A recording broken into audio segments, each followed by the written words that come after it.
ওরে আগুন লাগলে তো শরীরটা গরম হবে, এটাই তো স্বাভাবিক। আগুন লাগলে তো গরম তাপ লাগবে, শরীর গরম হবে, এটাই স্বাভাবিক। আগুনের পাশে বসছো, তোমার ভাইয়ের শরীর গরম হয়, তোমার শরীর কেন গরম হয় না? কারণটা কি? তোমার ব্যাটারিতে চার্জ নাই, তোমার ঈমান দুর্বল, তোমার আমল দুর্বল। মাওলার কাছে কান্না করো, হে মালিক, আজকে মানুষ হইলাম, পরিচয় দেই আমি মানুষ, কিন্তু এখনো মানুষ হতে পারি নাই। আব্দুল্লাহ ইবনে মাসউদ নবীর মুজিজা দেখে কালেমা পড়লেন। ওমরের মতো বান্দা নবীর কল্লা কাটতে আসিয়া 27 বছরের নবীর হাতে কালেমা পড়লেন। ও নবীর আশিকের দল, আজকে তাবলীগওয়ালারা বয়ান করে, পীর সাহেবরা বয়ান করে, জুমার দিন খতিব সাহেবরা বয়ান করে। আমার মায়ার নবী মক্কা নগরীতে আসছেন এমন একটা জায়গায়, এত দামি জায়গা কেন না পাক? এর একমাত্র কারণ এই মানুষগুলো এত খারাপ হইল কেন? যেই জমিন এত নবী আসলো, এত দামি ঘর হইল, এই মানুষগুলো অন্য জায়গা থেকে একটু ভালো হওয়ার কথা, এরা খারাপ কেন? এর যতটা জবাব আছে এর মধ্যে শ্রেষ্ঠ জবাব হলো এরা আল্লাহর নবী আসার আগ পর্যন্ত এরা মুরব্বি হারা ছিল, এই জন্য দিক বেদিক হয়ে গেছে। ঈসা নবী চলে গেলেন, মাঝখানে কোনো নবী নাই, কোনো মুরব্বি নাই। যারাও ছিল নবীর স্থলাভিষিক্ত, এরা দুনিয়ার নবে পয়রা ডান বাম হয়ে গেছে। হালাল তারে হারাম কয়, হারামটাকে হালাল বলে। রুহবান এই সমস্ত ইহুদি আর খ্রিস্টানদের যারা নামদারি আলেম ছিল, এরা টাকা খাইয়া দুনিয়ার লোভে বিধানটাকে ডান বাম করে দিল। মানুষগুলো মূর্তি পূজায় লিপ্ত হয়ে গেল। যেই বাইতুল্লাহ এত দামি ঘর, ওই বাইতুল্লাহর ভেতরে 360টা মূর্তি ভেতরে টানানো। কয়টা? 360টা মূর্তি। এই খেয়াল করো ভালো করে, নবী আইসা নামাজ যখন শুরু করছে, বাইতুল্লাহর পাশে নামাজ পড়ছে, মূর্তি ছিল না? মক্কা বিজয়ের আগে তো মূর্তি নামায় নাই। মূর্তি ভেতরে 360টা মূর্তি। মায়ার নবী আল্লাহর মুহাব্বত নিয়ে নামাজ পড়তেছেন। প্রথম কিবলা বাইতুল মুকাদ্দাসের দিকে ফিরিয়া মদিনায় যাইয়াও আমার নবী ওই 16 মাস দীর্ঘ বছর পর্যন্ত বাইতুল মাকদিসে নামাজ পড়ছেন, কিন্তু নবীর দিলের তামান্না বাইতুল্লাহর দিকে ফিরিয়া নামাজ পড়বেন। মদিনার থেকে দক্ষিণ দিকে হলো বাইতুল্লাহ, ওদিকে ফিরিয়া কখন পড়বেন? নবীর মনে চায় এত বছর নবী বাইতুল্লাহর দিকে ফিরতে পারে না, কিন্তু দিল কাঁদে বাইতুল্লাহর দিকে ফিরবে। নবী নামাজে দাঁড়াইলেন, রুকুর হালাতে জিবরাইল আমিন আইসা কয়, নবী এবার আপনি বাইতুল মাকদিস থেকে ফিরিয়া বাইতুল্লাহর দিকে হয়ে যান। জিবরাইল ঘুরাইয়া দিল। নামাজ 4 রাকাতের মাঝখানে 2 রাকাতে ওই মসজিদকে মসজিদে কিবলাতাইন বলে, মদিনাতুল মুনাওয়ারার পাশে। ও নবীর আশিকের দল, এই মক্কার মানুষ খারাপ হওয়ার প্রধান কারণ এরা মুরব্বি পায় নাই। আল্লাহর কসম একবার, আল্লাহর কসম 2 বার, আল্লাহর কসম 3 বার, ওয়াল্লাহি বিল্লাহি তাল্লাহি, যতদিন পর্যন্ত এই জাতি মুরব্বি মানবে না, ততদিন পর্যন্ত এই জাতির কপালে শান্তি আসবে না। বর্তমান দুনিয়ায় এই উম্মতের মুরব্বি একমাত্র উলামায়ে আহলে হক। এদের বিরুদ্ধে যদি যায়, এদের পতন হবে মরার আগে, সেদিন বেশি দূরে না। আর যদি আলেমদের মানিয়া চলে, আল্লাহ পাক শান্তির দরওয়াজা খুলে দিবে। মক্কার মানুষ এত খারাপ কেন? এরা মুরব্বি নাই, মুরব্বি মানে না, মুরব্বিদের উল্টা পাল্টা করে ফেলছে। এই জন্য আল্লাহর মুহাব্বত এখান থেকে শিক্ষা নাও। নবী আসলেন, মুরব্বি উম্মত পেয়ে গেল।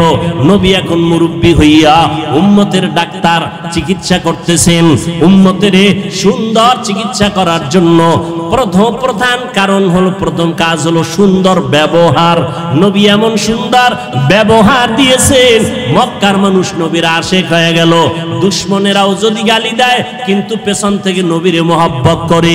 যেই মুহাম্মদ এত সুন্দর ব্যবহার, 63 বছর হায়াতে আমার নবী একটা মিথ্যা কথা জীবনে বলেন নাই। কেমন একজন নবী পেয়েছো, যেই নবীর জীবনে কোনো মিথ্যা কথা নাই? এমন একজন নেতা পাইবা নিজে মিছা কয় না? আছে? মোবাইলটা ঘরের মধ্যে কানে লাগায় ঘরে থাইকা ওকে আমি জমি নেই নাই, আছে না নাই? বর্তমান মিথ্যার ফ্যাক্টরি হলো মোবাইল।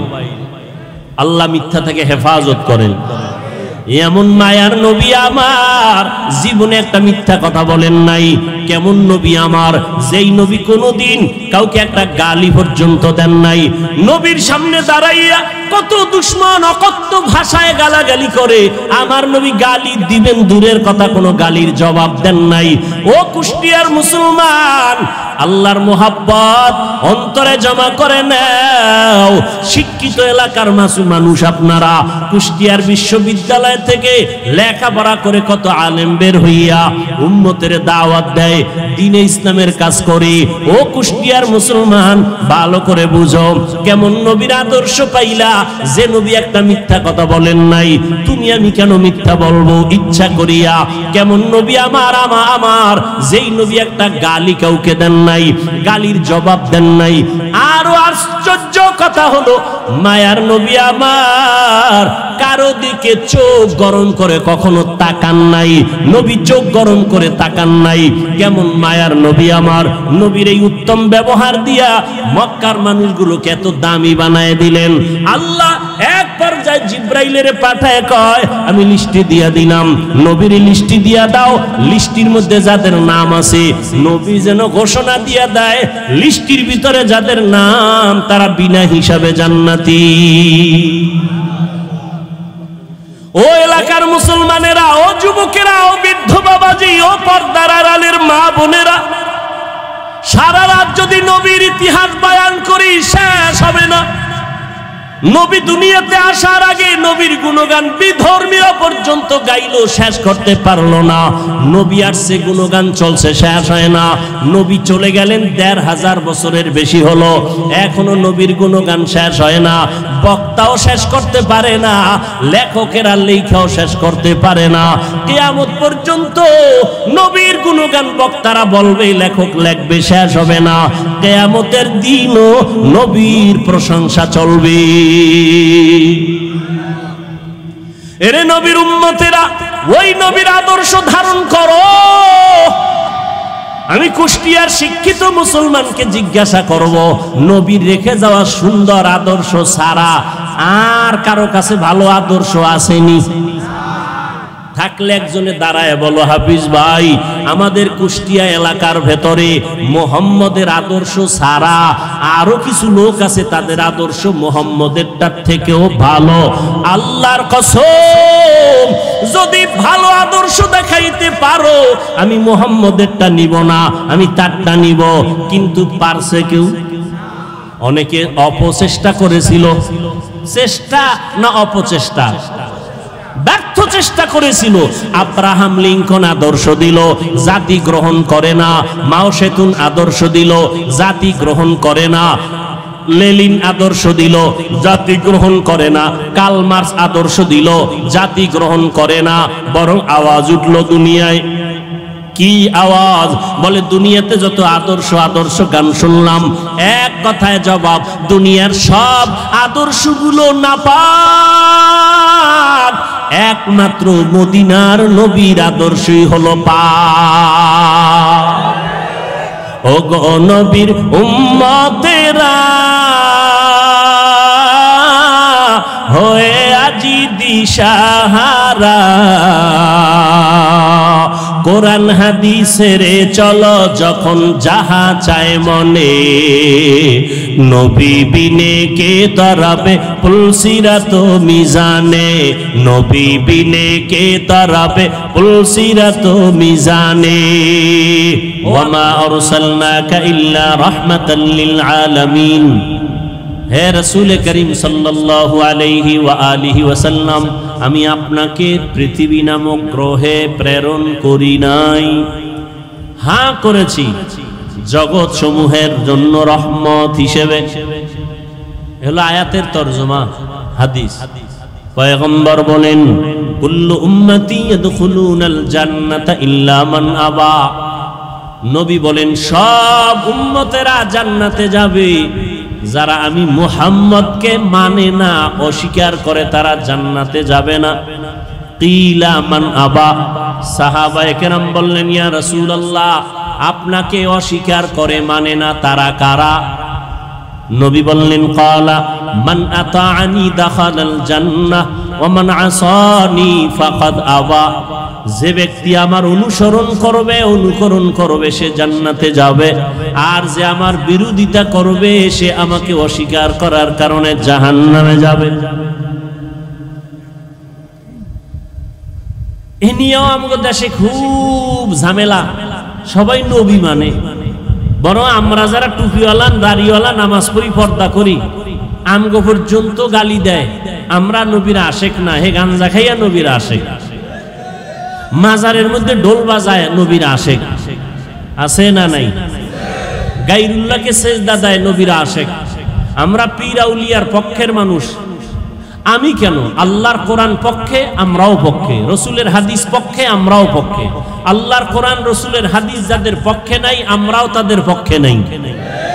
আল্লাহ পাকের সত্য কোরআন রসুলের সত্য হাদিস ওলি আউলিয়ার পক্ষে আমরাও তাদের পক্ষে, কিন্তু বেজালের পক্ষে না।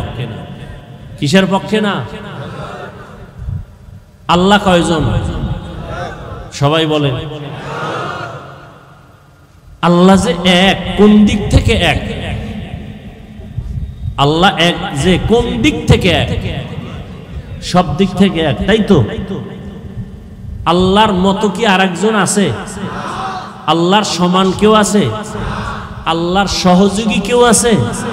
নাই। তা আল্লাহ কেমন এক, যার কোনো সমতুল্য নাই? কেউ যদি মনে করে আছে, এর নাম শিরিক, এর নাম। আল্লাহ যা এককভাবে পাবেন, এই পাওনাটা আর একজনকে দেওয়ার নাম শিরিক। মানুষের জীবনের ইবাদত পাবেন কে? সেজদা পাবেন কে? এটা আর এক জায়গায় দেওয়ার নাম শিরিক। কোরআন শরীফের স্পষ্ট ঘোষণা, যারা শিরিক করে তারা মুশরিক, মুশরিকদের জন্য জান্নাত হারাম। ওয়া মান ইউশরিক বিল্লাহ ফাকাদ হারামাল্লাহু আলাইহিল জান্নাহ, যারা আল্লাহর সাথে অংশীদার করবে, আল্লাহ যা পাবেন এটা অন্যকে যদি দেয় এর নাম শিরিক।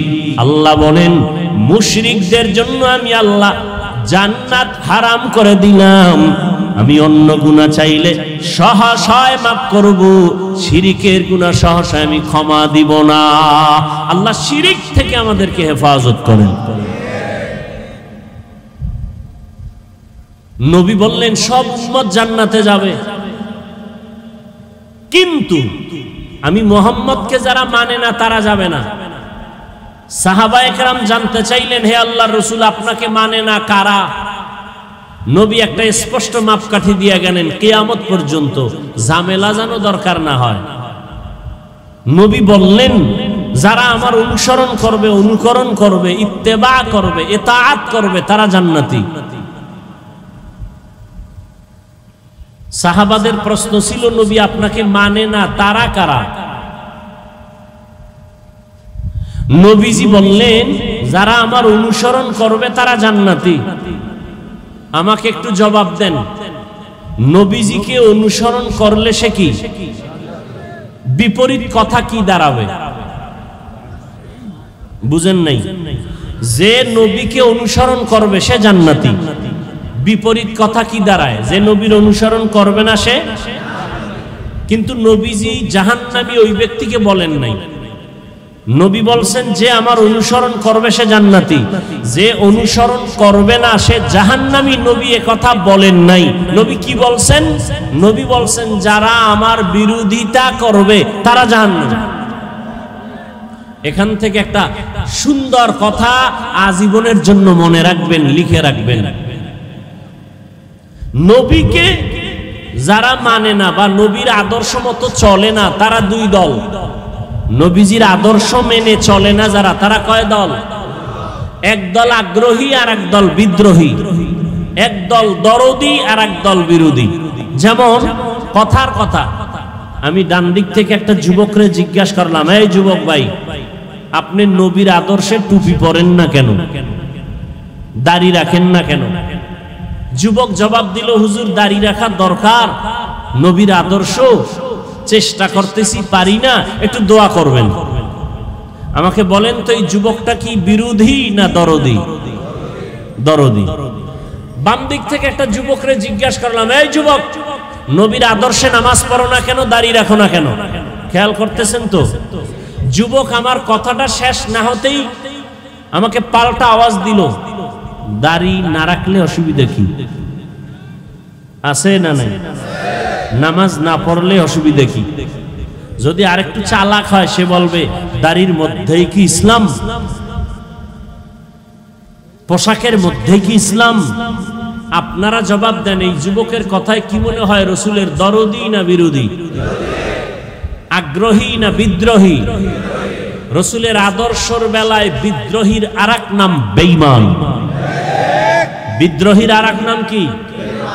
এখান থেকে কুষ্টিয়ার মানুষ আজীবন মনে রাখবেন, একটা লোক দাড়ি রাখে না তাকে গালি দেওয়া, মনে ভালো করে মুখস্থ করেন, এক যুবক দাড়ি রাখে না তাকে গালি দেওয়া, আর একজন দাড়ি পছন্দ করে না তাকে ছাড় দেওয়া যাবে না। একজন আগ্রহী আর একজন আগ্রহী মুমিন, বিদ্রোহী বেঈমান। একজনে টুপি পরে না, গালি দেওয়া, আর একজনে টুপি পছন্দ করে না তাকে ছাড় দেওয়া। একজনে নামাজ পড়ে না তাকে গালি দেওয়া, আর একজনে নামাজ পছন্দ করে না তাকে ছাড় দেওয়া। একজনে পর্দা করে না তাকে গালি দেওয়া, আর একজনে পর্দার বিধানকে পছন্দ করে না তাকে ছাড় দেওয়া। তাহলে একটা লোক দাড়ি রাখে না তাকে জাহান্নামী বলা যাবে? আগে বুঝতে হবে সে কি আগ্রহী না বিদ্রোহী। বুঝেন না কথা? অতএব একটা বেনামাজিকে দেখলে হিংসা করা যাবে না, গালি দেওয়া যাবে না, কাছে যেতে হবে, বুকে লাগাইতে হবে। এরপরে যদি বোঝা যায় যে আগ্রহ নাই, বিদ্রোহ, তখন সিদ্ধান্ত পাল্টাইতে হবে, এর আগে না। আমি 5 ওয়াক্ত নামাজ পড়ি, বেনামাজির দেখলে সি সি করে তাড়ায় দেওয়ার নাম, এটা কামিয়াবি না, সফলতা না। পাপকে ঘৃণা করো, পাপীকে, তার মানে কি? একটা লোক অন্যায় করছে, অন্যায়টাকে ঘৃণা করে তাকে তাড়ায় দিও না, তাকে তুমি কাছে যাও, বুঝাও যে ভাই নামাজ পড়েন, পর্দা করেন, হালাল মতো চলেন, অন্যায়টা দূর করার ব্যবস্থা করো। রোগকে ঘৃণা করো, রোগীকে না। হাদিসের উপরেই আজকের এই সবকটা আমরা মনে রাখবো। নবীজি বলছেন যে আমার অনুসরণ করে জান্নাতে যাবে, যে করে না সে জাহান্নামে যাবে বলেন নাই। জাহান্নামে কে যাবে? নবী বলছেন যে বিরোধিতা করে, যে নবীর আদর্শের বিরোধিতা করে সে জাহান্নামে যাবে। এবার আসেন আয়াতের উপরে, পরিচিত একটি আয়াত, ওয়ামা আরসালনাকা ইল্লা রাহমাতাল লিল আলামিন। তরজমাটা বলছি, আর একবার বলি। আল্লাহ বলেন, হে নবী আমি আপনাকে, হে রসুল আমি আপনাকে দুনিয়াতে পাঠাই নাই, হ্যাঁ পাঠিয়েছি জগৎ সমূহের রহমত হিসেবে। পাঠাই নাই, হ্যাঁ পাঠিয়েছি। ঘুরাইয়া বললেন কেন? ডাইরেক্ট যদি বলতেন আপনাকে জগৎ সমূহের রহমত করে পাঠাইলাম।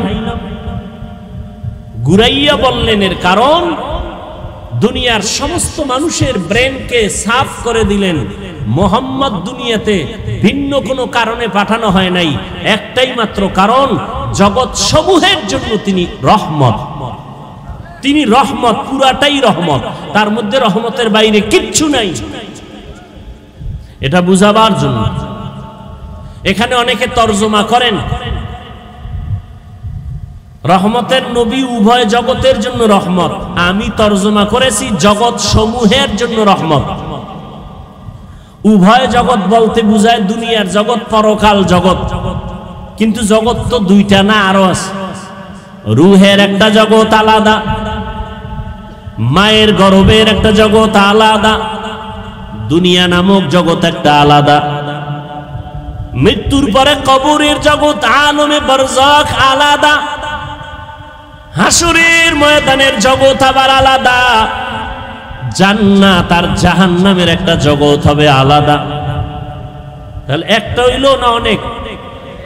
জগৎ সমূহের জন্য নবী রহমত, রুহের জগতের জন্য নবী রহমত, মায়ের গর্ভের জগতের জন্য নবী রহমত, দুনিয়ার জগতের জন্য নবী রহমত, কবর জগতের জন্য নবী রহমত, হাসরের ময়দানে আমার নবী রহমত, জান্নাতের জগতে আমার নবী রহমত, জাহান্নামের ভেতরেও আমার নবী রহমত। একজনে প্রশ্ন করবে মনে মনে, সামনে তো আর আসবে না, পেছনে পেছনে বলবে নবী জান্নাতের জন্য রহমত বুঝলাম, জাহান্নামের জন্য রহমত, এটা আবার কোন কথা? এজন্যই তো ভাইজান দূরে থেকে সব কথা আজ করা যায় না।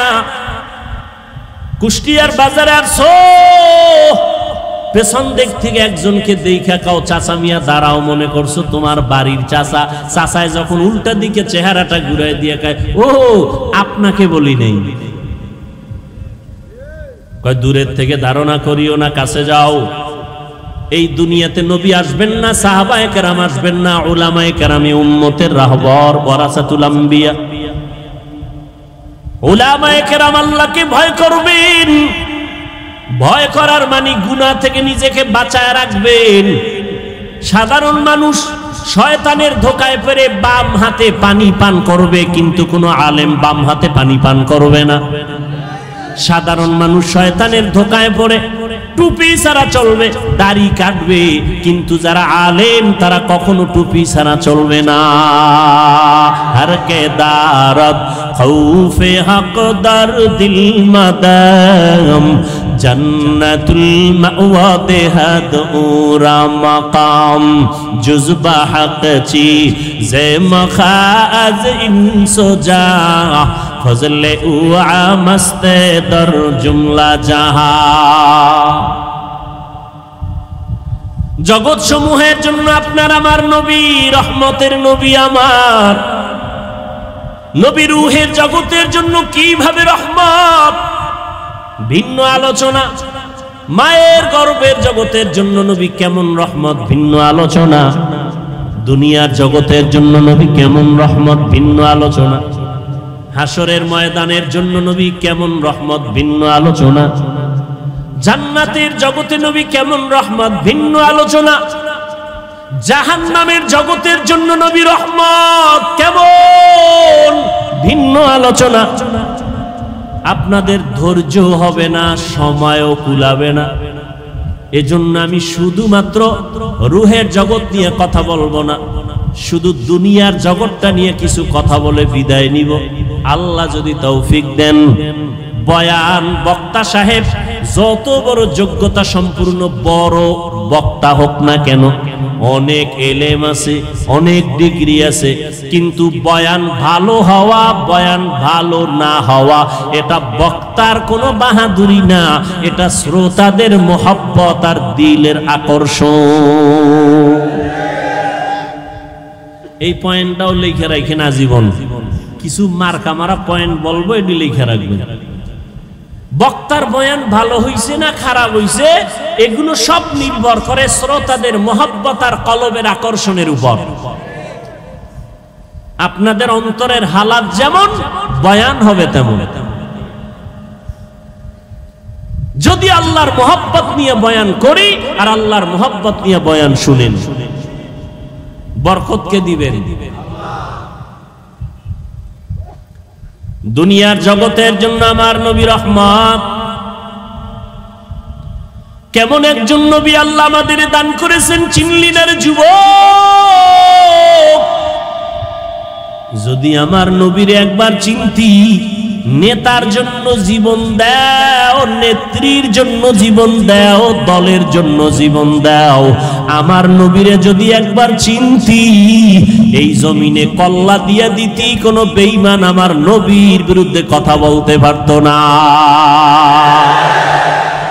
ইমামুল আউয়ালিন আউয়ালিনাল আখিরিন বহরে সাদকা রাহমাতাল লিল আলামিন সাইয়্যিদুল কাউনাইন খাতমুল মুরসালিন আখিরামত বুদে ফখরুল আউয়ালিন। বছরে মাস কয়টা? 12টা। কিয়ামতের আগে একটা বাড়বে, একটা কমে যাবে। ইন্না ইদ্দাতাশ শুহুরি ইনদাল্লাহি 12 শাহরান ফি কিতাবিল্লাহ ইয়াওমা খালাকাস সামাওয়াতি ওয়াল আরদ মিনহা আরবাআতুন হুরুম যালিকাদ দীনুল কাইয়্যিম। আল্লাহ পাক কোরআনে বলেন সূরা তাওবা, কিয়ামতের আল্লাহ পাক বলেন আমি বছরে গণনার আকারে মাস বানাইছি 12। কথাটা আমি আল্লাহ লিখে রাখছি আসমান জমিন সৃষ্টির দিন লাউহে মাহফুজের মধ্যে। লাউহে মাহফুজে লিখে রেখেছি বছরে মাস হবে 12টা, এবং এই 12 মাসের মধ্যে 4 মাস হবে বড় দামি বড় সম্মানের মাস। তার মানে অন্য মাস সম্মান নাই, সব মাসের দাম আছে। 4টা মাস, 12 মাসের মধ্যে 4 মাস হবে বড় দামি, বেশি দামি। এর মধ্যে একটা মাস হলো জিকাদা, এরপরে যুলহিজ্জা, রজব, মুহররম। আবার একটু বলি, 4 মাস, 12 মাসের মধ্যে 4 মাস বড় দামি। এটা কোরআনে লেখা, কোরআনের আয়াত। আল্লাহ এই সিদ্ধান্ত লিখে রাখছেন লাউহে মাহফুজে। কোন দিন? আসমান জমিন সৃষ্টির দিন। ভালো করে খেয়াল করেন, মুহররম, রজব আর হলো জিকাদা, যুলহিজ্জা। নাম কয়টা আবার খেয়াল করেন, জিকাদা, যুলহিজ্জা, মুহররম, রজব। এই 4 মাসের মধ্যে রবিউল আউয়াল কয় নম্বরে? বলেন, জবাব দেন। নাই? তাহলে কি বুঝেন? রবিউল আউয়ালের দাম নাই, সব মাসেরই দাম আছে। ওই যে 4 মাসের দাম আলাদা কেন, এ বিষয়ে আলোচনা আলাদা। আয়াত নাজিল হয়েছে ওই সময়, ওই প্রেক্ষাপট ভিন্ন ছিল। যুদ্ধ বিগ্রহ করত, ওটা নিষেধ করেছিলেন এই 4 মাসে। ওই হুকুম রহিত হয়ে গেছে, এখন সেই হুকুম বাকি নেই। এখন প্রয়োজন হলে কিয়ামত পর্যন্ত আল্লাহর বিধানে জিহাদ চলবে। রজব বুঝি না, মুহররম বুঝি না, বাতিল যখন আঘাত করবে মুসলমান ইমানের ইসলামের পতাকা উড্ডীন করার জন্য প্রতিবাদের ময়দানে ঝাঁপিয়ে পড়বে। তো যেটা আমি বুঝাতে চাই, রবিউল আউয়াল বর্তমান মাস। সেই ক্ষেত্রে আমি রাসূলের আদর্শের কিছু কথা বলবো, আয়াত নিয়েছি। প্রাসঙ্গিক 2-1টা কথা বলে যাই। নবীরে নিয়ে লাফালাফি, কেউ মদিনার থেকে নবীরে টান দিয়া কুষ্টিয়ার মসজিদে নিয়ে আয়। মাঝে মাঝে ঢাকার বাইতুল মোকাররমে নবী হাজির হয়ে যান। হ্যাঁ, কত ইখতিলাফ, মতনৈক্য। কেউ কয় নবী যে 63 বছর পরে মরে গেছে, আর জিন্দা হওয়ার কায়দা নাই। আবার কেউ কয় নবী মরেই নাই। তো যারা বলে নবী মরে নাই, তো 63 বছরের গণনা আসলো কেন? যাই হোক, নবী বলেন আমি 63 বছরের হায়াত শেষ করে মদিনাতুল মুনাওয়ারা রওজা মুবারাকে কিয়ামত পর্যন্ত জিন্দা অবস্থায় নামাজের হালাতে থাকবো।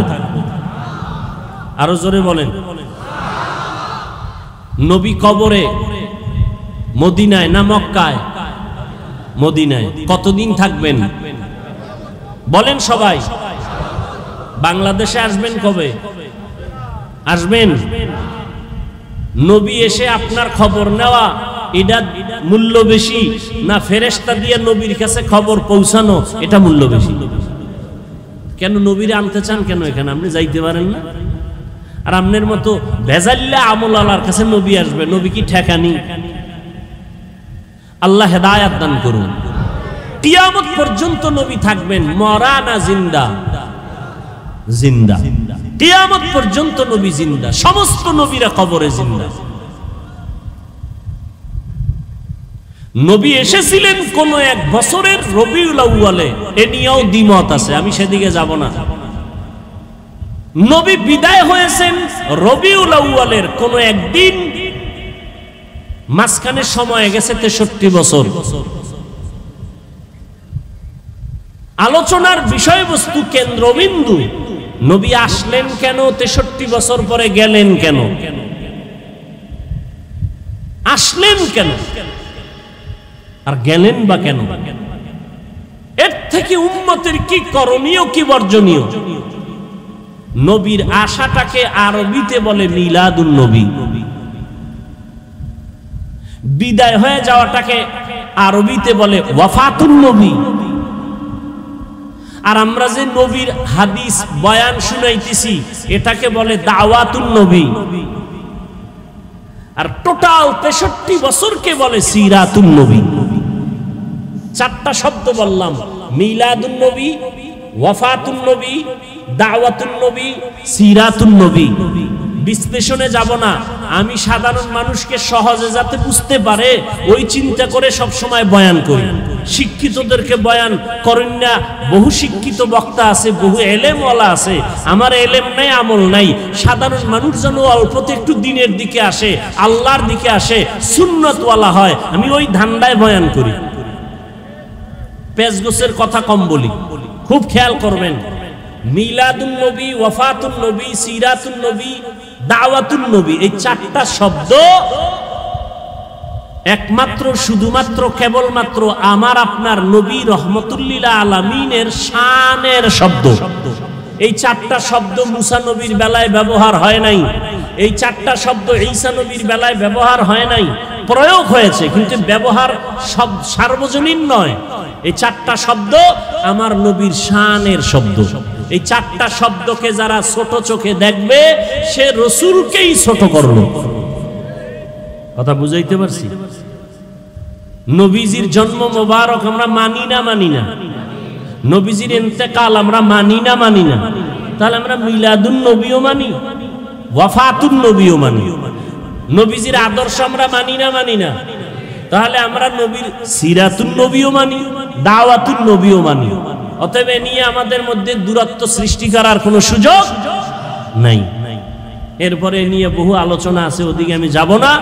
আমি মূল আমাদের নবী শ্রেষ্ঠ, এতে কোনো সন্দেহ নাই। সর্বসম্মতিক্রমে আমার নবী শ্রেষ্ঠ, আমরা এটা অন্তর দিয়ে বিশ্বাস করি, এটা আমাদের ঈমান, এটা আমাদের আকীদা।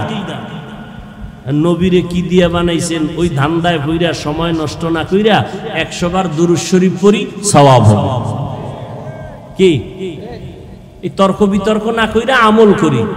কখন মরণ হয়ে যাবে বলা যায় না। চোখের সামনে দেখতে না দেখতে কত আপনজন চলে গেল, চোখের সামনে কত যুবক চলে গেল।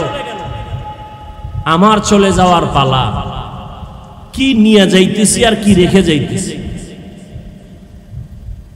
আল্লাহ বলেন ওমা আরসালনাকা ইল্লা রাহমাতাল লিল আলামিন, ও পয়গম্বর জগৎ সমূহের জন্য আমি আপনাকে রহমত করে পাঠাইলাম। রূহের জগতের জন্য নবী আমার রহমত, দুনিয়ার জগতের জন্য নবী রহমত, কবর জগতের জন্য নবী আমার রহমত, হাসরের জগতের জন্য নবী রহমত।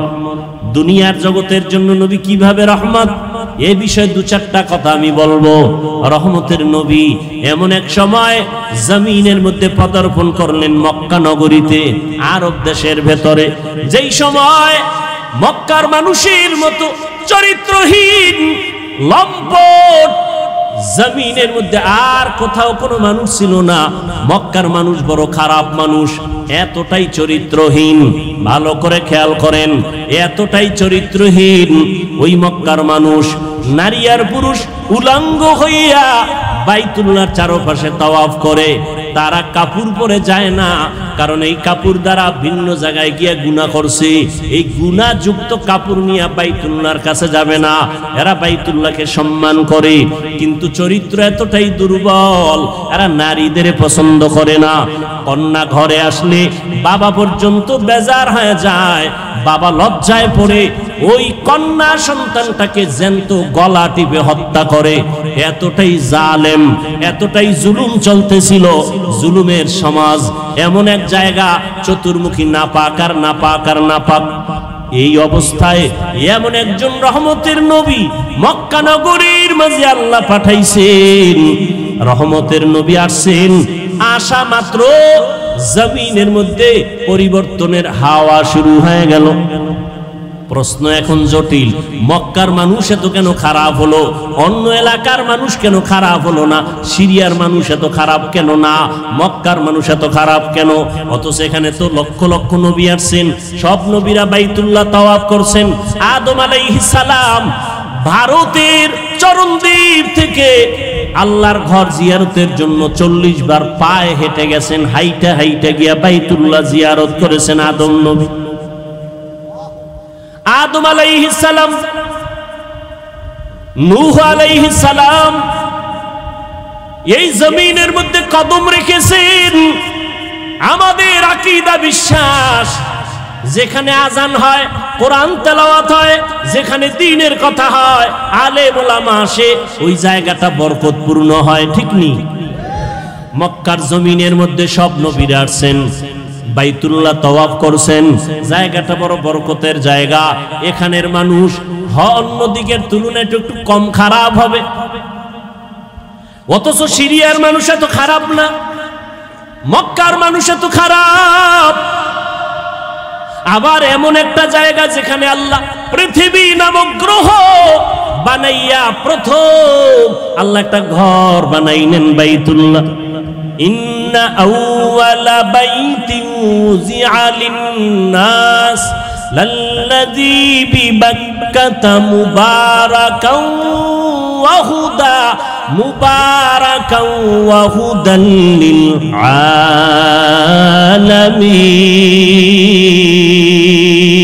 আলামিন। আল্লাহ বলেন, আমি ঘর বানাইলাম, জমিন বানাই আর কিছু বানাই নাই, প্রথম পৃথিবীতে বানাইছে একটা ঘর। বাক্কা নগরীর ভেতরে ঘর, ও ঘর হলো বাইতুল্লাহ। এমন একটা ঘর, যেই ঘরটার দিয়ে তাকাইলে সওয়াব, যেই ঘর এত বরকতের ঘর, হেদায়াতের জন্য দিলাম জগৎ সমূহের হেদায়াত। এটা এমন একটা ঘর, নবী বলেন তুমি জিকির করো না, তেলাওয়াত করো না, নামাজ পড়ো না, তাওয়াফ করো না, শুধু আল্লাহর ঘরটার দিকে যদি তাকাইয়া বসে বসে শুধু তাকায়া থাকো, অনবরত আমল নামায় সওয়াব লেখা হবে। हर के दारत खौफे हक दर दिल मदाम जन्नतुल मावा देहद उरा मकाम। এমন একটা বরকতের ঘর, যেই ঘরটা 24টা ঘন্টার সেকেন্ডে সেকেন্ডে তাওয়াফ চলে, মানুষ না থাকলেও জিনেরা ফেরেশতারা করে। এটা এমন একটা জায়গায় আল্লাহ দিবেন, এই ঘর বরাবর 7 আসমানের উপর একটা নূরের ঘর আছে, ফেরেশতাদের কাবা, নাম হলো বাইতুল মামুর। নূরের ঘর, নূরের ঘর। 70,000 ফেরেশতা মুহূর্তে মুহূর্তে 7 আসমানের বাইতুল মামুর তাওয়াফ করে। একবার যারা সুযোগ পায়, কিয়ামতের আগে আর তাদের সুযোগ হবে না। ওই বরাবর আল্লাহ বাইতুল্লাহ জমিনে বানাইলেন, ফেরেশতারা বাইতুল মামুর তাওয়াফ করে। আল্লাহ ওয়াদা করলেন, ও ফেরেশতা, জমিনের মধ্যে এমন একটা ঘর আমি বাইতুল্লাহ বানাইলাম, এই বাইতুল্লাহর তাওয়াফ যারা করবে আমি আল্লাহ তাদেরকে এতটা নিষ্পাপ বানায় দিব, মায়ের গর্ভ থেকে বাচ্চা যেমন নিষ্পাপ ভূমিষ্ঠ হয়, আমার বাইতুল্লাহ জিয়ারত করে যারা বের হবে তাদেরও নিষ্পাপ বানায় দিব।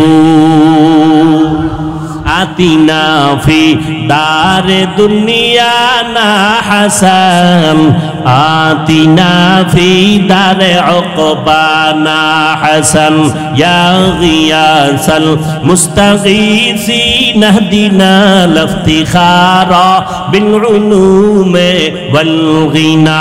হর গরিদে নেকো তু তৈয়ার হ্যায়, जो न मांगे उससे तू बेजार है। খারাপ লাগে আপনাদের? আর একটু সামনে আগাবো। মা বাবার জন্য, দেশের জন্য, কবরওয়ালাদের জন্য একটু দোয়া করে যাবেন, এই মন মানসিকতা আছে না? ঘুমে ধরছে? আর বাঙালি কি ঘুমায়নি? কিন্তু মোবাইল যেদিন থেকে আসছে ওদিন থেকে ঘুম বিদায় হয়ে গেছে।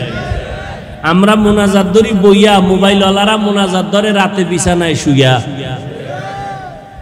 সারা রাত মোবাইলের ডিউটি, কবিরা গুনাহ করে চেহারাটা কার্টুন হয়ে গেছে।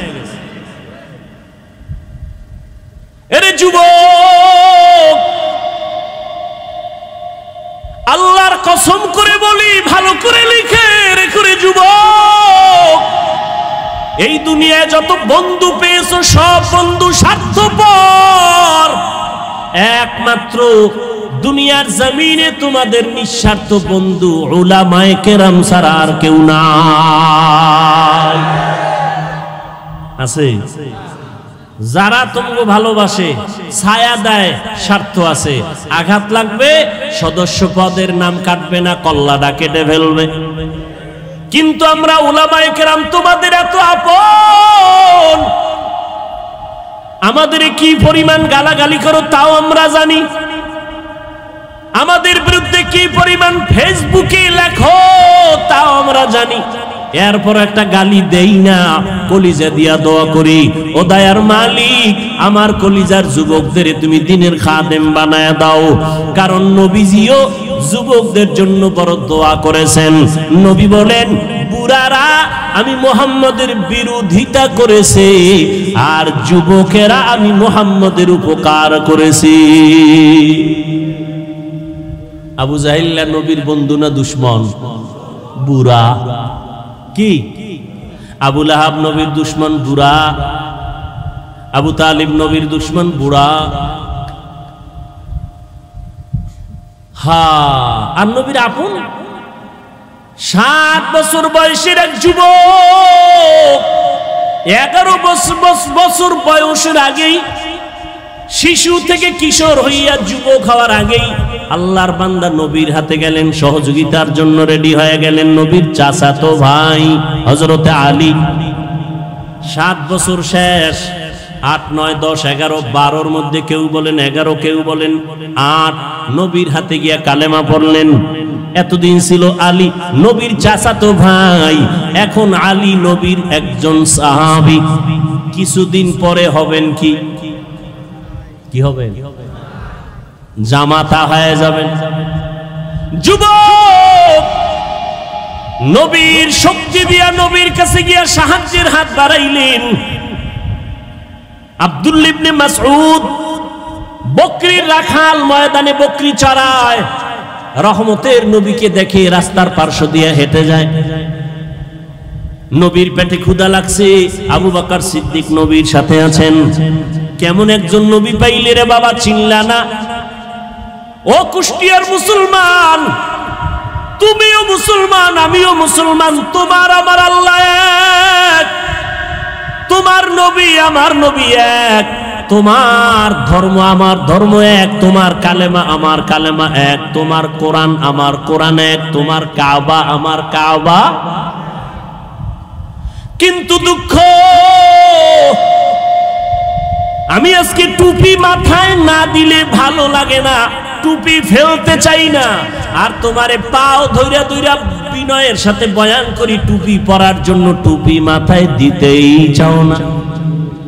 আমি নামাজ ছাড়তে চাই না, আর তোমার পায়ে ধরে ধরে বিনয়ের সাথে নামাজের বয়ান করি, তুমি নামাজ পড়তেই চাও না।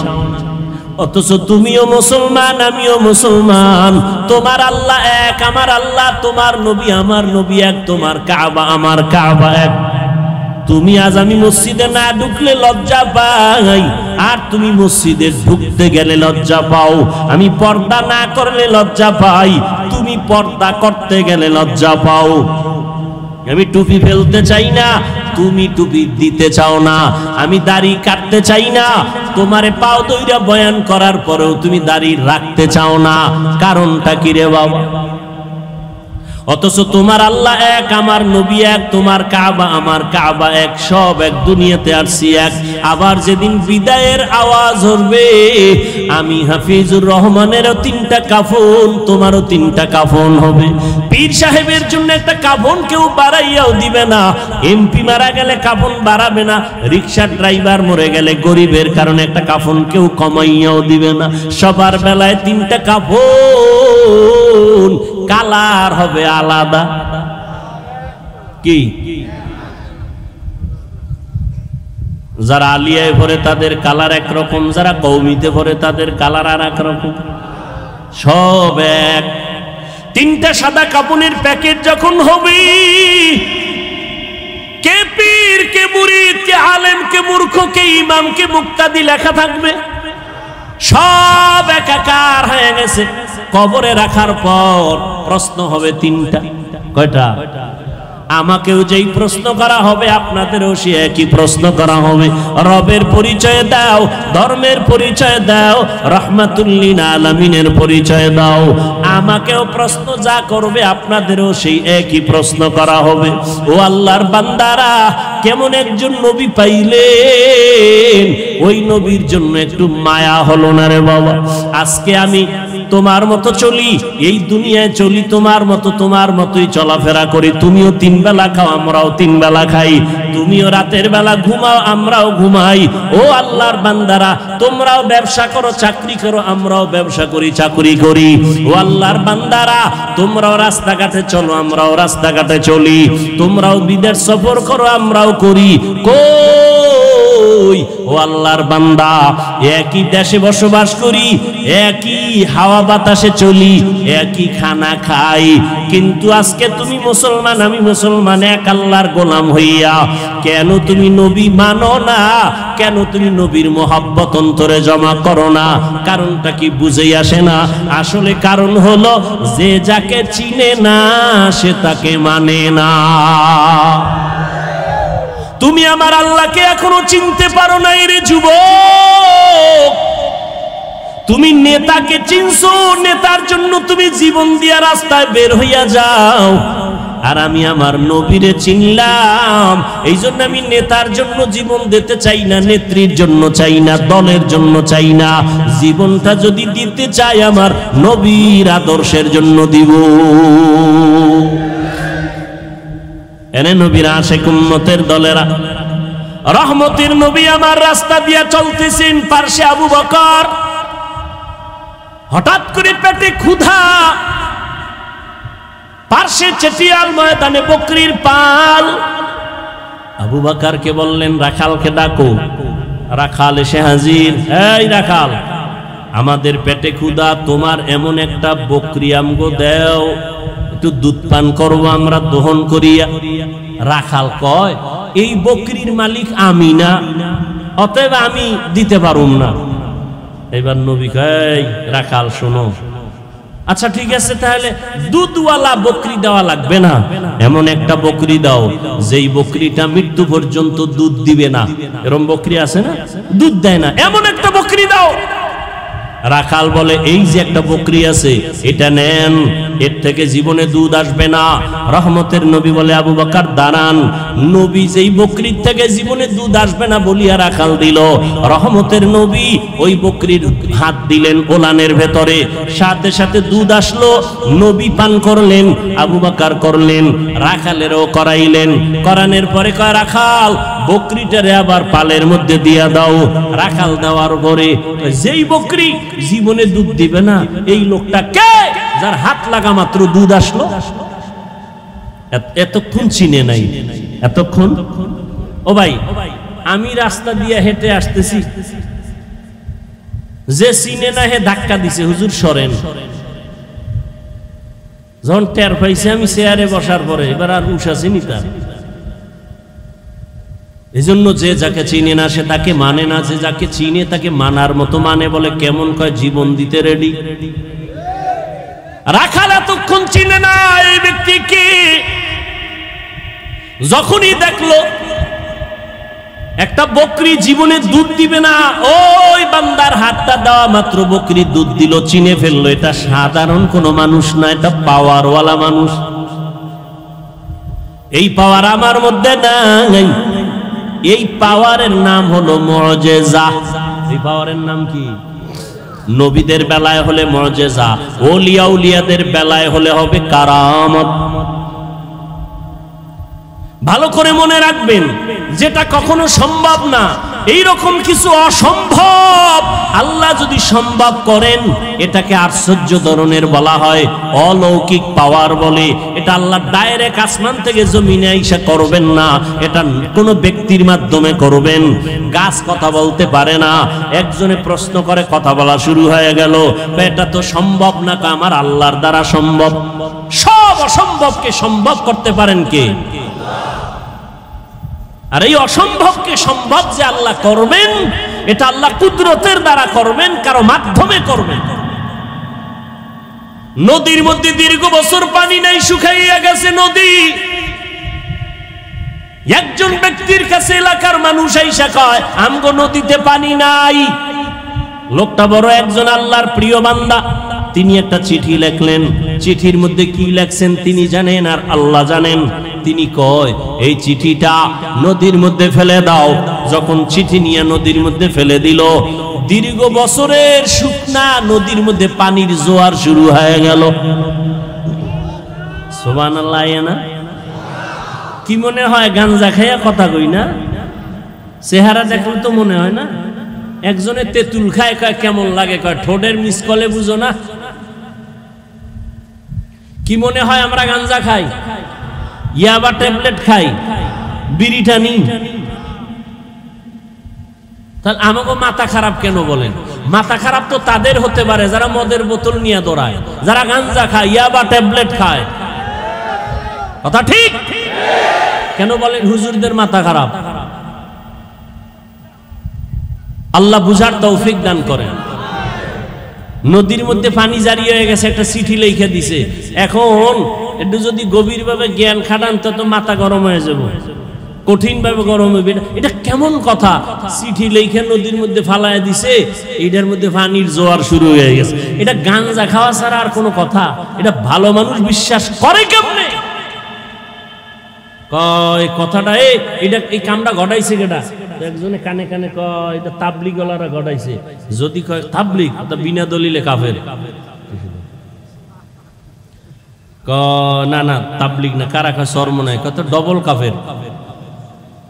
তো কারা ঘটাইছে? কারণ সরমনায় না। খুঁজতে খুঁজতে খুঁজতে খুঁজতে ফট করে কয় না, এটা যে ঘটাইছে তিনি রসুলের কলিজার সাহাবী হযরত ওমর। এবার ক কাফের। ঘটনাটা কে ঘটাইছে? হযরত ওমর। কে সেই ওমর? কে সেই ওমর? 27 বছর বয়সে রসুলের হাতে কালেমা পড়েছে। কয় বছর? কয় বছর? কয় বছর? তাহলে যুবকেরা নবীর বিরুদ্ধে না পক্ষে? তুমি হারারে কি করো নবীর পক্ষে? चैटिंग करो। जिंदगी में बंदगी तू कार नहीं, जिंदगी में बंदगी तू कार नहीं, जिंदगी बे बंदगी शर्मिंदा है, जिंदगी बे बंदगी शर्मिंदा है। दुनिया में हो दुनिया का तलबगार न हो,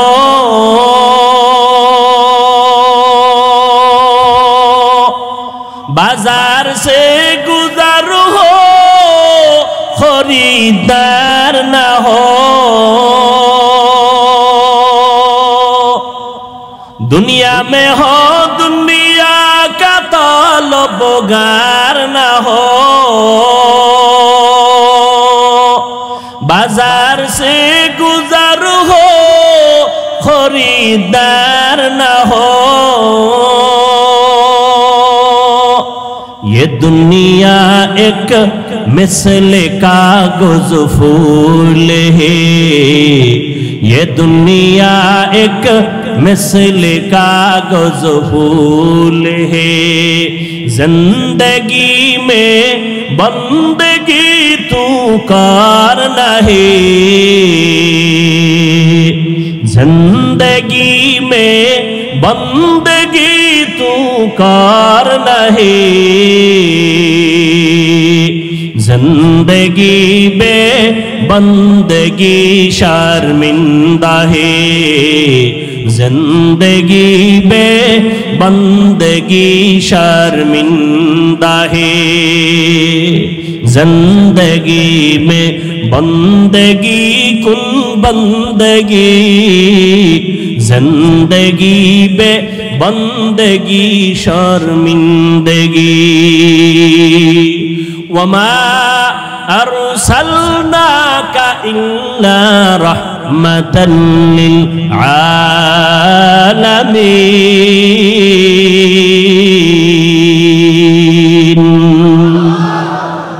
হাল যখন দেখলো যেই বকরি কখনো দুধ দিবে না, হঠাৎ করে দুধ চলে আসছে, এই বান্দা সাধারণ না, এই বান্দা বড় দামি। পাশের লোকটা দাঁড়ানো কে দেখছেন নি? খবর নেই কে? আবু বকর সিদ্দিককে জিজ্ঞাসা করলেন কে? ইনি হলেন রাহমাতুল লিল আলামিন, আব্দুল্লাহর পোলা মুহাম্মদ। নাম শুনছি। তিনি কি বলে হ্যাঁ, তাই তো এই অলৌকিক ঘটনা প্রকাশ পেল। এবার মাথা নত করে বলে পয়গম্বর, আমাকে আপনি তাড়াতাড়ি কালেমা পড়ে দেন। এই রাখাল আর কেউ না, কলিজার সাহাবী আব্দুল্লাহ ইবনে মাসউদ রাদিয়াল্লাহু তাআলা আনহু।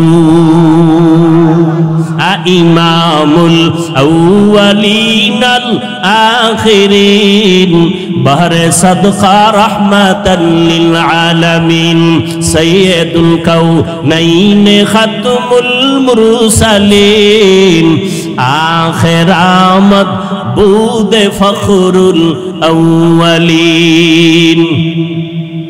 এরে আল্লাহর বান্দা, ভালো করে বুঝো, অন্যদিকে তাকাইয়া তামাশা দেখবা না, অন্য কান্দে ওদিকে তাকায়ও না। তোমার চোখে কেন পানি নাই সেই চিন্তা করো। একজনে আল্লাহর মোহাব্বতে চিৎকার দেয়, তোমার মধ্যে সেই জালজালা কেন হয় না? ওরে আগুন লাগলে তো শরীরটা গরম হবে, এটাই তো স্বাভাবিক। আগুন লাগলে তো গরম তাপ লাগবে, শরীর গরম হবে, এটাই স্বাভাবিক। আগুনের পাশে বসছো, তোমার ভাইয়ের শরীর গরম হয়, তোমার শরীর কেন গরম হয় না? কারণটা কি? তোমার ব্যাটারিতে চার্জ নাই, তোমার ঈমান দুর্বল, তোমার আমল দুর্বল। মাওলার কাছে কান্না করো, হে মালিক, আজকে মানুষ হইলাম, পরিচয় দেই আমি মানুষ, কিন্তু এখনো মানুষ হতে পারি নাই। আব্দুল্লাহ ইবনে মাসউদ নবীর মুজিজা দেখে কালেমা পড়লেন। ওমরের মতো বান্দা নবীর কল্লা কাটতে আসিয়া 27 বছরের নবীর হাতে কালেমা পড়লেন। ও নবীর আশিকের দল, আজকে তাবলীগওয়ালারা বয়ান করে, পীর সাহেবরা বয়ান করে, জুমার দিন খতিব সাহেবরা বয়ান করে। আমার মায়ার নবী মক্কা নগরীতে আসছেন এমন একটা জায়গায়, এত দামি জায়গা কেন না পাক? এর একমাত্র কারণ, এই মানুষগুলো এত খারাপ হইল কেন? যেই জমিন এত নবী আসলো, এত দামি ঘর হইল, এই মানুষগুলো অন্য জায়গা থেকে একটু ভালো হওয়ার কথা, এরা খারাপ কেন? এর যতটা জবাব আছে, এর মধ্যে শ্রেষ্ঠ জবাব হলো এরা আল্লাহর নবী আসার আগ পর্যন্ত এরা মুরব্বি হারা ছিল, এই জন্য দিক বেদিক হয়ে গেছে। ঈসা নবী চলে গেলেন, মাঝখানে কোনো নবী নাই, কোনো মুরব্বি নাই।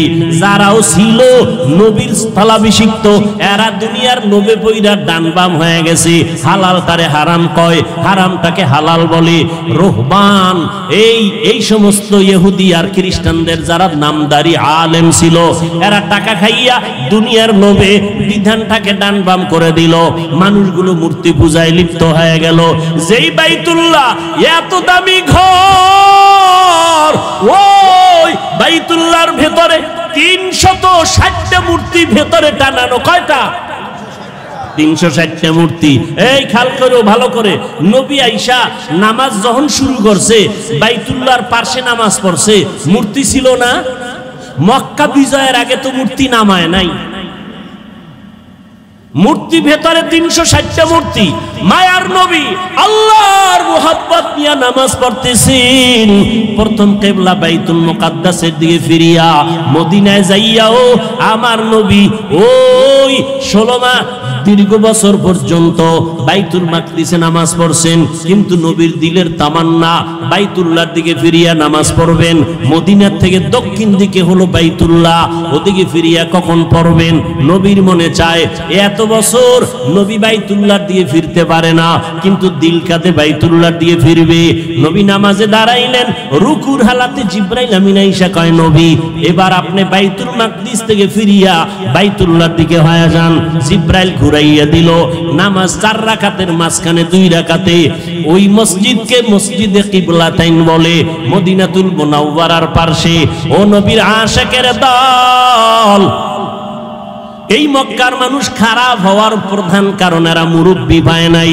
আল্লাহর কসম একবার, আল্লাহর কসম 2 বার, আল্লাহর কসম 3 বার, ওয়াল্লাহি বিল্লাহি তাল্লাহি, যতদিন পর্যন্ত এই জাতি মুরব্বি মানবে না ততদিন পর্যন্ত এই জাতির কপালে শান্তি আসবে না।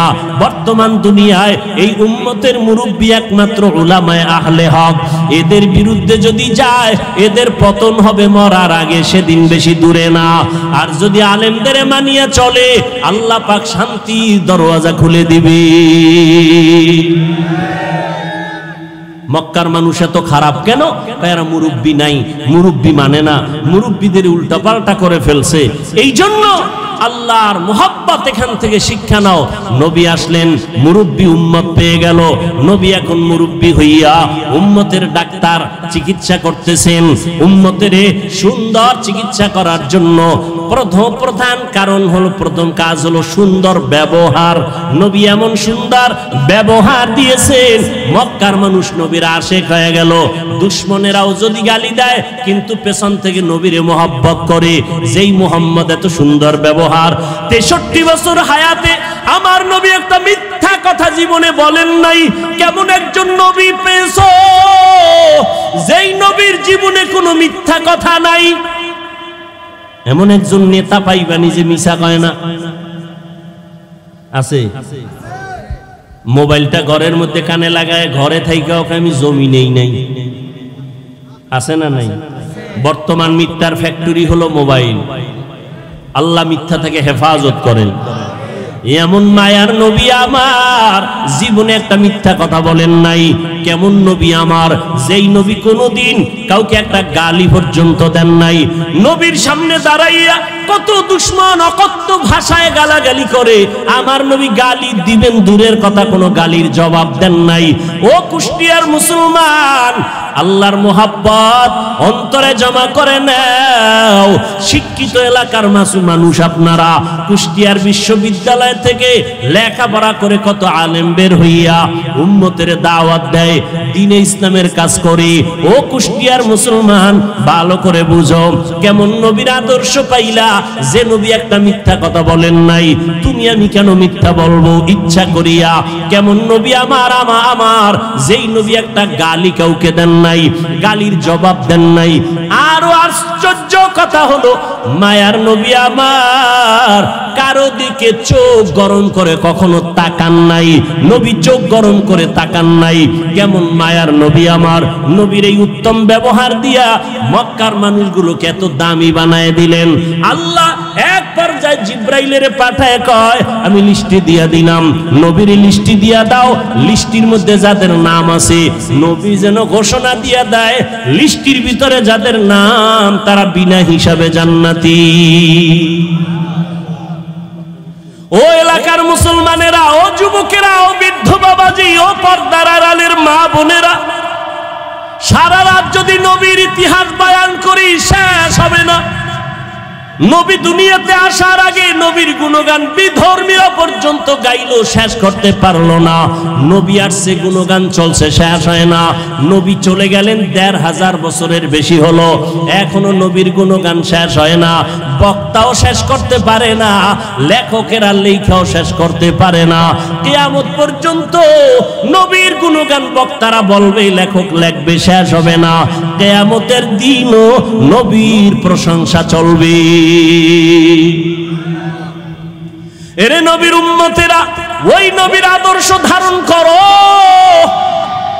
আমি কুষ্টিয়ার শিক্ষিত মুসলমানকে জিজ্ঞাসা করব, নবীর রেখে যাওয়া সুন্দর আদর্শ ছাড়া আর কারো কাছে ভালো আদর্শ আসেনি? থাকলে একজনে দাঁড়ায় বলো, হাফিজ ভাই, আমাদের কুষ্টিয়া এলাকার ভেতরে মোহাম্মদের আদর্শ ছাড়া আরো কিছু লোক আছে, তাদের আদর্শ মোহাম্মদেরটার থেকেও ভালো। আল্লাহর কসম, যদি ভালো আদর্শ দেখাইতে পারো, আমি মোহাম্মদেরটা নিব না, আমি তারটা নিব। কিন্তু পারছে কেউ? অনেকে অপচেষ্টা করেছিল। চেষ্টা না অপচেষ্টা? ব্যর্থ চেষ্টা করেছিল। আব্রাহাম লিঙ্কন আদর্শ দিল, জাতি গ্রহণ করে না। মাও সেতুন আদর্শ দিল, জাতি গ্রহণ করে না। লেনিন আদর্শ দিল, জাতি গ্রহণ করে না। কার্ল মার্কস আদর্শ দিল, জাতি গ্রহণ করে না। বরং আওয়াজ উঠল দুনিয়ায়। কি আওয়াজ? বলে, দুনিয়াতে যত আদর্শ গান শুনলাম, এক কথায় জবাব, দুনিয়ার সব আদর্শগুলো নাপাক, একমাত্র মদিনার নবীর আদর্শই হলো পাক। ও গো নবীর উম্মতেরা, হয়ে আজি দিশাহারা, কোরআন হাদিসের চলো যখন যাহা চায় মনে, নবী বিনে কে তরাবে পুলসিরাত মিজানে, নবী বিনে কে তরাবে পুলসিরাত মিজানে। ও আল্লাহর বান্দারা, তাহলে নবীর আদর্শ থেকে দামি আর আদর্শ কারো কাছে? সবাই একমত?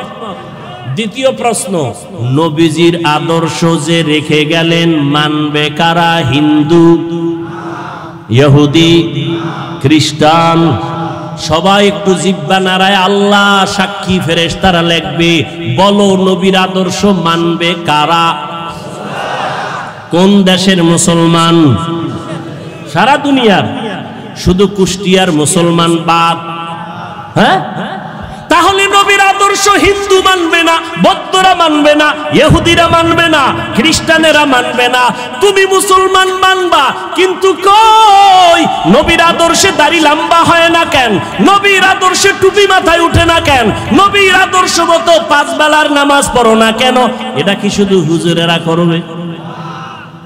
ও আল্লাহর বান্দা, যদি বলো হুজুর, ও হাফিজ ভাই, আমরা পারি না, আপনারা পারেন, এবার আমি বলবো, রে বাবা, তোমার মতো যুবক জীবনে মাদ্রাসায় পড়ে নাই, স্কুল কলেজে লেখাপড়া করে, জেনারেল লাইনে চাকরি করে, ব্যবসা করে, সত্য কথাটা স্বীকার করো।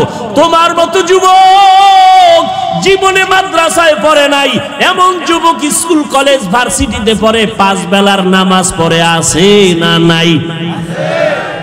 আর কি ওয়াজ করবো বলো? এবার তুমি তোমারে জিজ্ঞেস করো, তুমি কেন পারো না? ও কুষ্টিয়ার মুসলমান, তোমার মতো যুবক সন্তান র্যাব, আর্মি, পুলিশ, বিডিআরের চাকরি করে, 5 বেলার নামাজ পড়ে আছে না নাই?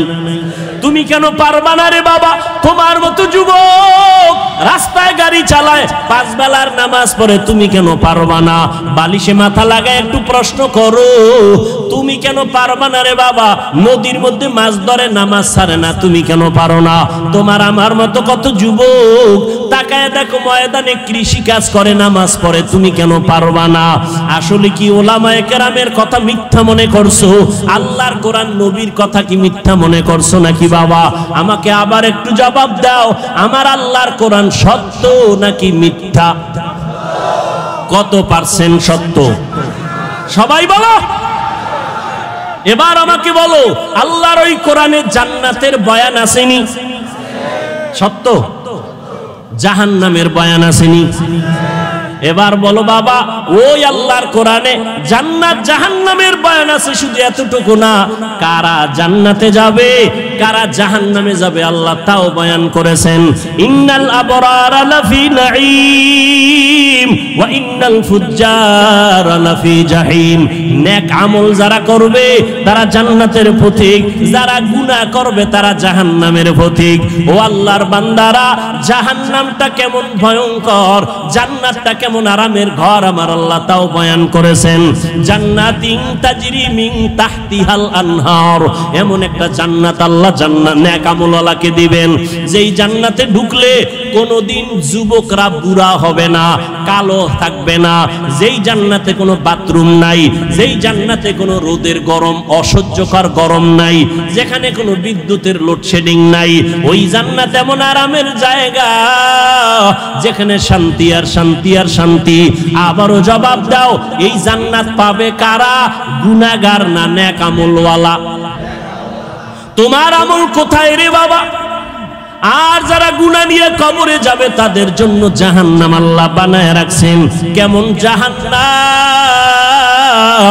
আল্লাহ তাআলা কোরআনে বয়ান করেছেন, আল্লাতী তাত্তালিউ আলাল আফইদা, দুনিয়ার আগুন থেকে 70 গুণ জাহান্নামের আগুনের গরম হবে বেশি। ওই জাহান্নামটা গুনাহগারের জন্য, ওই জাহান্নাম এত ভয়ঙ্কর, দুনিয়ার আগুন হাতে লাগলে হাত জ্বলে পা জ্বলে না, পায়ে লাগলে পা জ্বলে হাত জ্বলে না। আল্লাহ বলেন জাহান্নামের আগুনে তোমার আত্মক ভয়ঙ্কর আগুন, শরীরের যে কোনো জায়গায় লাগা মাত্র কলিজা পর্যন্ত ভুনা হয়ে যাবে। ও যুবক, আজকে আমিও তো তোমার মতো একটা যুবক। আমি যদি তোমার মতো প্যান্ট শার্ট টাই লাগাইয়া দাড়ি কামাইয়া রাস্তায় ঘুরতাম, মাস্তানি করতাম, কেউ বাধা দিত না। টুপি মাথায় দিলে মাথা গরম হয়, তোমার থেকে কম বুঝি না, এরপরও কেন টুপি ফালাই না? দাড়ি রাখলে যৌবনের ভাব চলে যায়, এগুলো বুঝি, এরপরও কোনো দাড়ি কাটি না। ও যুবক, বেপরদায় চললে বড় যৌবনের ভাব মিটানো যায়, এরপরও কেন বেপরদায় চলি না?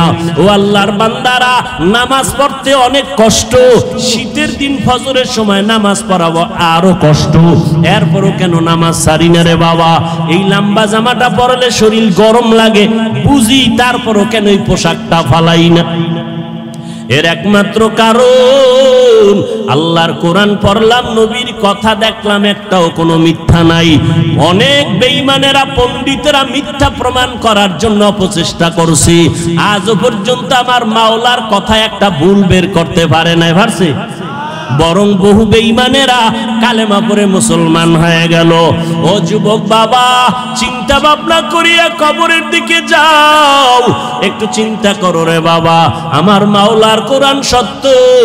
আজকের বৈজ্ঞানিকরা বলে জমিন থেকে 9,30,00,000 মাইল উপরে হলো সূর্য। এই জমিনটা যত বড়, তার থেকে 13 লক্ষ গুণ বড় সূর্য। এই সূর্যটা রাতের বেলা নাই, দিনের বেলা ছিল, এখনো কেন এত গরম লাগে, সহ্য করা যায় না? আল্লাহর কথা মিথ্যা না রে বাবা। নবী বলেন কিয়ামতের দিন মানুষ, নারী আর পুরুষ সব উলঙ্গ দাঁড়াবে হাসরের মাঠে, সূর্যটা নিচে নেমে আসবে, সূর্যের গরমে জমিনটা তামা হয়ে যাবে। আম্মা জান আয়েশা রাদিয়াল্লাহু তাআলা আনহা দেখেন, নবী একদিন তার রুমে বৈশা কাঁদতেছেন, যে নবীর কোনো গুনাহ নাই, সেই নবী কান্না করেন। আম্মা জান বলেন, ইয়া রাসূলুল্লাহ, আমার ভয় লাগে কোনো বেয়াদবি করলাম কিনা, আপনি কেন কাঁদতেছেন? আমার নবী বলেন, আয়েশা, আপনি কোনো বেয়াদবি করেন নাই, কেন কাঁদেন হে নবী? মায়ার নবী বলেন, ও আয়েশা, হাসরের ময়দানের কথা মনে পড়ে গেছে আমার। কিয়ামতের দিন আমার গুনাহগারের উম্মতের কি হালাত হবে? কেন ইয়া রাসূলুল্লাহ? নবী বলেন, ও আয়েশা, কিয়ামতের ময়দানে নারী আর পুরুষ সব উলঙ্গ দাঁড়াবে। কিয়ামতের দিন সূর্যের গরমে মাথার মগজগুলো টাস টাস করে ফেটে যাবে, জমিনটা তামা হয়ে যাবে। অন্যদিকে জাহান্নামের আওয়াজ, আবার আমার মাওলাও রাগান্বিত আওয়াজ দিবেন, লিমানিল মুলকুল ইয়াউম লিল্লাহিল ওয়াহিদিল কাহ্হার। আমার আল্লাহ এত রাগান্বিত হবেন, হাসরের ময়দানটা থর থর করে কেঁপে উঠবে। হাসরের ময়দানে সবাই থাকবে উলঙ্গ নারী আর পুরুষেরা। ও পর্দার আড়ালের মা বোনেরা, আল্লাহ আপনাদের এত মর্যাদা দান করেছেন, আপনারা নবীদের মায়ের মতো মা, আপনারা আলেমদের মায়ের মতো মা, আপনাদের এত সম্মান, আপনারা খাদিজা রাদিয়াল্লাহু তাআলা আনহার মতো নারী, আপনারা আয়েশা রাদিয়াল্লাহু তাআলা আনহার মতো দামি নারী, আপনারা ফাতেমা রাদিয়াল্লাহু তাআলা আনহার মতো দামি নারী, ঈসা নবীর মা মারিয়াম আলাইহাস সালামের মতো দামি নারী, আপনারা আল্লাহ পাক রব্বুল আলামিন এত সম্মান আপনাদের দান করলেন। ও পর্দার আড়ালের আম্মা জানেরা, এতক্ষণ আমি যুবকদের যত বয়ান শুনাইলাম ভালোর লাইনে, এই ভালোটা ততদিন পর্যন্ত হবে না যতদিন পর্যন্ত মা আপনি সন্তানকে ভালো লাইনে চালাইবেন না। কারণ সন্তান ভালো লাইনে যাওয়ার পেছনে অবদান হলো মায়ের, কারণ সন্তান মাকে বেশি ফলো করিয়া চলে। এই জন্যই নবীও বলেছেন, এ দুনিয়ায় সব থেকে নারী নেককারিনী যারা আদর্শবান নারী বড় দামি সম্পদ। এরে আম্মা জান, আপনার সন্তানটাকে আপনি ডাক্তার বানাবেন বাধা নাই, ইঞ্জিনিয়ার বানাবেন বাধা নাই, প্রফেসর বানাবেন বাধা নাই। ও যুবক, তুমি স্কুলে পড়ো, কলেজে পড়ো, ভার্সিটিতে পড়ো, বাধা নাই। আমি এতক্ষণ তোমাদের এত চিল্লাইয়া বয়ান শুনাইলাম, একবারও আমি বলি নাই তোমরা হুজুর হইয়া মাদ্রাসায় যাও। না বাবা, তুমি চাকরি করো বাধা নাই, ব্যবসা করো বাধা নাই, তুমি স্কুলে পড়ো বাধা নাই, তুমি চাকরি করো, তুমি ভার্সিটিতে বড় কোনো বাধা নাই। তবে নবীর আদর্শ মানিয়া অন্ধকার কবরের দিকে রওনা হও। ডাক্তারও যদি হও, মা বাবার দোয়া নিয়ে চলিও, 5 বেলার নামাজ পড়িও, কপাল খুলে যাবে। ইঞ্জিনিয়ার যদি হও, ভালো আদর্শ নিয়ে মানুষের সাথে আচরণ ভালো করিও, কোরআন তেলাওয়াত করো, 5 ওয়াক্ত নামাজ পড়িও, জীবনের চাকা ঘুরে যাবে। ও আল্লাহর বান্দারা, আম্মা জান আয়েশা বলেন, ও নবী, কিয়ামতের ময়দানে ভয়ঙ্কর হালাত কেমন হবে? নবী চোখের পানি ছেড়ে কাঁদেন আর কয়, আয়েশা, নবীরা যাদের কোনো গুনাহ নাই সেই নবীরা পর্যন্ত কান্নায় বিভোর হয়ে যাবে। আদম নবী কান্না করবেন নিজেকে বাঁচাবার জন্য, মূসা নবী কান্না করবেন নিজেকে পরিত্রাণের জন্য, ইব্রাহিম নবী কান্না করবেন নিজেকে বাঁচাবার জন্য, মুক্তির জন্য, ঈসা নবী কান্না করবেন নিজেকে মুক্তি করার জন্য, উম্মতেরা যাবে সুপারিশের জন্য, আদম নবী তাড়ায় দিবেন, মূসা নবী তাড়ায় দিবেন। উম্মতের সুপারিশ করতে গিয়া ইব্রাহিম নবী বলবেন আমি পারবো না, নূহ আলাইহিস সালাম বলবেন আমি পারবো না। নবী বলেন, ও আয়েশা জানো, ওই কঠিন সময় উম্মতেরা এক একজন নবীর কাছে যাইয়া যখন দেখবে সুপারিশের কেউ নাই, উম্মতেরা পাগলের মতো করবে। সর্বশেষ ওরা আমি মুহাম্মদের কাছে দৌড়ানোর চেষ্টা করবে, আমাকে তালাশ করবে। আম্মা জান বলেন, নবী আপনাকে হাসরের ময়দানে উম্মতেরা কোথায় পাবে? নবী বলেন, ও আয়েশা, আমি আমার মাওলার কুদরতের সামনে মাকামে মাহমুদে সেজদায় পড়ে কান্না করব। অন্য নবীরা নিজেকে বাঁচাবার কান্নায় বিভোর, আর আমি মুহাম্মদ একবারও আমার জন্য আমি কান্না করব না। আমি কান্না করে শুধু বারবার বলবো, আল্লাহ আমার উম্মতের বাঁচাও, আমার উম্মতের বাঁচাও, আমার একটা উম্মত যেন জাহান্নামে না যায়। আমার আল্লাহ তখন বলবে, নবী আপনি কাঁদবেন না, আপনার উম্মত গুলো ধরে ধরে বাছাই করে জান্নাতের ময়দানের দিকে নিয়ে যান। ও আয়েশা, আমি তখন খুশি মনে আমার উম্মত গুলো ধরে ধরে জান্নাতের ময়দানের দিকে নেওয়া শুরু করব। আম্মা জান আয়েশা বলেন, ইয়া রাসূলুল্লাহ, কোটি কোটি কোটি মানুষের ভেতরে আপনার উম্মত গুলো চিনবেন কি করে? নবী বলেন, ও আয়েশা, যেই উম্মত দুনিয়াতে আমি মুহাম্মদের মহব্বতে ভরিয়া ওযু বানাইয়া 5 বেলার নামাজ যথাযথভাবে আদায় করবে, কিয়ামতের ময়দানে ওই ওযুর জায়গাগুলো নূরের আলোতে চমকাইতে থাকবে। আমি নবী দেখে দেখে উম্মতকে জান্নাতের দিকে নিয়ে যাব। ও কুষ্টিয়ার মুসলমান বাবারা, ও যুবক বৃদ্ধ বাবাজি, পর্দার আড়ালের মা বোনেরা, কিয়ামতের ময়দানে আল্লাহ না করুন যদি আল্লাহর নবীর সুপারিশের কাতারে দাঁড়াইতে না পারি, বেনামাজি হইয়া যদি দাঁড়াই, বেপরদার অবস্থা নিয়ে যদি দাঁড়াই, তওবা না করে গুনাহ নিয়ে যদি যাই, নবী তখন বলবে না তুমি আমার উম্মত না, আমি তোমার নবী না। আল্লাহ পাক বলবেন ও ফেরেশতা, এই গুনাহগার বেনামাজি নাফরমানের জাহান্নামের হ্যান্ডকাপ লাগায় দাও। ও আল্লাহর বান্দারা, সূর্যের গরম সইতে পারি না, গুনাহ নিয়ে কবরে গেলে হাসরের ময়দানে কেমনে জাহান্নামের আগুন সহ্য করব? একটু নিজের চিন্তা করো। আজকে তোমার ডানে বামে, আমার ডানে বামে ভক্তবৃন্দের অভাব নাই, টাকা পয়সা বাড়ি গাড়ির অভাব নাই, মরিয়া গেলে সাদা কাফন ছাড়া কেউ নাই, অন্ধকার কবরে কেউ আমার আপন হইয়া যাবে না। অতএব এখনো সময় আছে, তওবা করে নাও। আল্লাহর মোহাব্বত নিয়ে, উলামায়ে কেরামের পরামর্শ নিয়ে 5 ওয়াক্ত নামাজ পড়ো। এখনো সময় আছে, মনে মনে আমার আল্লাহকে ডাকো আর বলো, হে মালিক, জীবনে তো নামাজ কম সারি নাই, বেপরদায় কম চলি না, আজকে থেকে তওবা করলাম। আমার মতো যুবক স্কুল কলেজে পড়িয়া, ব্যবসা করে, চাকরি করে যদি নামাজ পড়ে, আমি কেন পারবো না? আজকে থেকে নামাজ ছাড়বো না, বেপরদায় চলবো না, দাড়ি কাটবো না, মা বাবার সাথে বেয়াদবি করবো না, মুরব্বীদের সাথে বেয়াদবি করবো না, উলামায়ে কেরামের পরামর্শ নিয়া, নবীর তরিকা মানিয়া চলবো, মা বাবার দোয়া নিয়া চলবো। তওবা করার মতো যদি নিয়ত হয়, অন্তরে যদি কোনো নেফাকি আর দুর্বলতা না থাকে, খাঁটি তওবা করার নিয়ত যাদের অন্তরে আছে, দুটো হাত আমার আল্লাহকে দেখাইয়া দাও।